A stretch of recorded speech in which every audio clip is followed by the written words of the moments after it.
کوئی جزیرہ تھا، وہاں کا سیاسی نظم یہ تھا کہ سال کی آخری تاریخ کو جو ان کا موجودہ بادشاہ ہوتا اس کو جنگل میں چھوڑتے اور نیا بادشاہ لینے کے لیے وہ ساحل پہ آ جاتے۔ جو پہلا شخص ساحل پہ اترتا اس کو اپنا حکمران مان لیتے۔ جو بھی حکمران بن جاتا وہ خوش ہو جاتا، حالانکہ اس کو بتا دیتے کہ ایک سال کے لیے تجھے منتخب کیا ہے، سال کی آخری تاریخ کو تخت سے اٹھائیں گے، باندھیں گے، جکڑیں گے، اور اسی جزیرے کے دوسرے کنارے ایک جنگل ہے جہاں خاردار جھاڑیاں اور موذی جانور ہیں، وہاں تجھے پھینک دیں گے۔ وہ بھول جاتا، کہتا دیکھی جائے گی۔ اور سال کی آخری تاریخ جب وہ رسیاں اور زنجیریں لے کے آتے تو وہ پریشان ہو جاتا کہ آنکھ جھپکنے میں سال گزر گیا، پتہ ہی نہیں چلا۔ پھر روتا ہوا چیختا ہوا اس جنگل میں جاتا اور لوگ اس کو چھوڑ کے آ جاتے اور درندوں کا رزق بن جاتا۔ اور جو بھی آتا اس نے کبھی انکار نہیں کیا تھا۔ پہلی بار ایسا ہوا کہ جس شخص کو انہوں نے ہار ڈالے، گارڈ آف آنر دیا، تعظیم تکریم دی، سیلوٹ کیا، اس نے کہا یہ سب کیا ہے؟ کہا کہ آج کے بعد تو ہمارا حکمران ہے۔ کہا میں تو امور سلطنت نہیں جانتا، میں تو تاجر آدمی ہوں، چیزیں بیچنے آیا ہوں۔ کہا کہ ہمارا اصول یہی ہے کہ سال کی پہلی تاریخ کو پہلا شخص جو جزیرے پہ قدم رکھتا ہے وہ ہمارا حکمران ہوتا ہے۔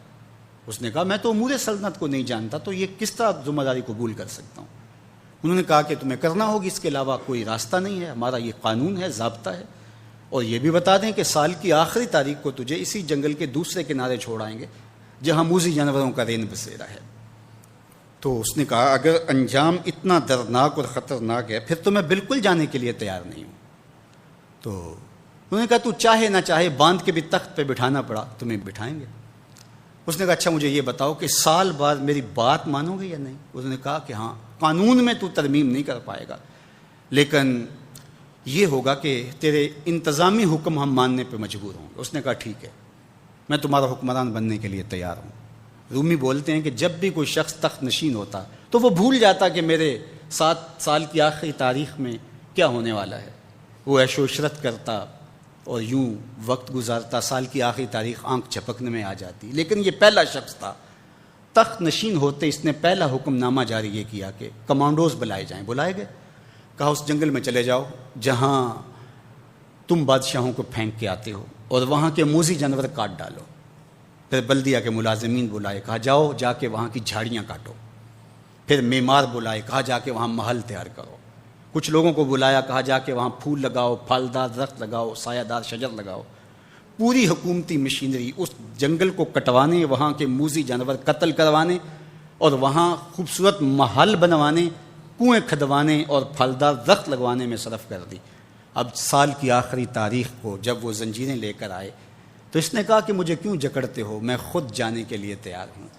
اس لیے کہ یہ اس تخت پہ آرام سے نہ بیٹھا، یہاں بیٹھ کے تیاری وہاں کی کرتا رہا جہاں اس نے جانا تھا۔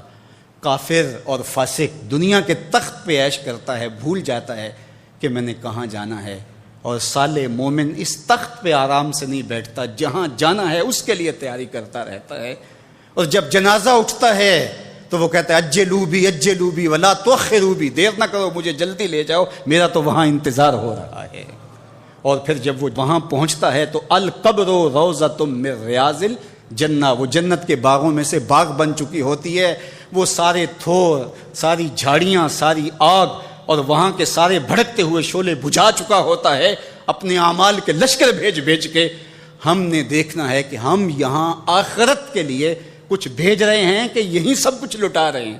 دنیا کے مختلف ممالک میں جانا ہوتا ہے۔ تو ایک دفعہ میں اٹلی گیا تو وہاں ایک شہر میں مجھے کچھ دوست لے گئے، تو وہ چھوٹا سا گھر تھا، تو 20 سے 30 لوگ وہاں رہ رہے تھے۔ تو میں بڑا حیرت زدہ ہوا، تو میں نے کہا کہ آپ یہاں تنگ سی جگہ پہ 20-25 لوگ رہ رہے ہیں تو اتنی مشکل میں کیوں رہ رہے ہیں؟ تو کوئی بڑا سا گھر خرید لیں، آسودہ رہیں۔ تو انہوں نے کہا کہ جناب آپ ہمارے علاقے میں جا کے دیکھیں، 5-5 کنال کے گھر ہم نے وہاں شروع کیے ہیں۔ ہم یہاں کمائی کرنے آئے ہیں، عیش کرنا تھوڑے آئے ہیں۔ ہم تو چند سالوں کے لیے یہاں آئے ہیں، اس لیے ہم یہاں سے کماتے ہیں، بھیجتے وہاں ہے جہاں ہم نے ہمیشہ جا کے رہنا ہے۔ میں نے کہا یہی تو میں سمجھانے آیا ہوں، جہاں جتنا رہنا ہے وہاں کا انتظام بھی اس حساب سے کرو۔ حضور نے فرمایا کن فی الدنیا کانک غریب او عابر السبیل، دنیا میں ایسے رہو جس طرح مسافر اجنبی رہتا ہے۔ دنیا پر جینا لگا کے بیٹھ جاؤ، چند دن کے لیے آئے ہو، یہ آخرت کی کھیتی ہے، دار العمل ہے، وہ آخر دار الجزا ہے، تو قبل اس سے کہ وہ وقت آئے ہاتھ ملتے رہ جائیں، توبہ کا در کھلا ہے، سورج ابھی مغرب سے طلوع نہیں ہوا، اللہ کی رحمتیں برس رہی ہیں، اٹھے ہوئے ہاتھ وہ موڑتا نہیں، خالی نہیں پھیرتا، تو اس کی دہلیز، اس کا در، اس کی چوکھٹ نہ چھوڑنا، اور آج غور کرنا۔